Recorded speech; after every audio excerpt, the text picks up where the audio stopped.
Islamic ফাউন্ডেশনের গণভোটের প্রচার ও ভোটার উদ্বুদ্ধকরণে রোববার রাজধানীর চীন মৈত্রী সম্মেলন কেন্দ্রে আয়োজন করা হয় জাতীয় ইমাম সম্মেলনের। এতে অংশ নেয় ঢাকা জেলার বিভিন্ন মসজিদের প্রায় ২,০০০ ইমাম।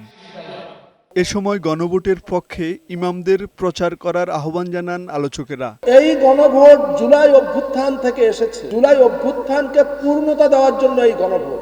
অধ্যাপক আলী রিয়াজ বলেন, ফ্যাসিবাদী ব্যবস্থায় মানুষ আর ফিরতে চায় না। এই ব্যবস্থা বদলাতে হবে, যেখানে ১৪০০ জন মানুষ ৩ সপ্তাহের মধ্যে প্রাণ দিয়ে প্রতিরোধ তৈরি করেন যেন ফ্যাসিস্ট শক্তি পরাজিত হতে হয়।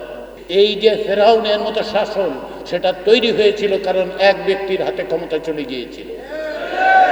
তাহলে আমাদের নিশ্চিত করতে হবে যে এক ব্যক্তির হাতে যেন ক্ষমতা না যায়। হ্যাঁ এর পক্ষে গণভোট দিলে দেশের চেহারা পরিবর্তন হবে বলে জানিয়েছেন ধর্ম উপদেষ্টা। আগামী ১২ তারিখ হ্যাঁ ভোটকে যুক্ত করে দেশে একটা বিপ্লব সাধন করি। এ সময় গণভোটের পক্ষে প্রচার করার আশ্বাস দেন ইমামরা। জাহেলি এবং অন্ধকার সে সময় ফিরে যেতে চায় না। সাইফুল মাসুম, বৈশাখী সংবাদ, ঢাকা।